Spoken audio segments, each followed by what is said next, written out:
Раз мы всегда будем вместе, значит, ты мне даже взрослый разрешишь любоваться своими ножками. Да, конечно.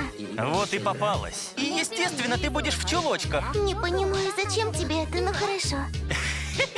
С этого дня я буду выращивать для себя идеальную Юну. Ну, теперь чуточку спокойней.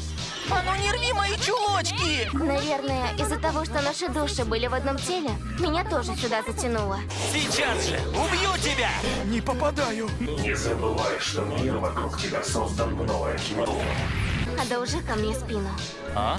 Ее голая кисть упирается мне в позвоночник. Сейчас прочитаю мысли. Бедра, ножки, сиськи.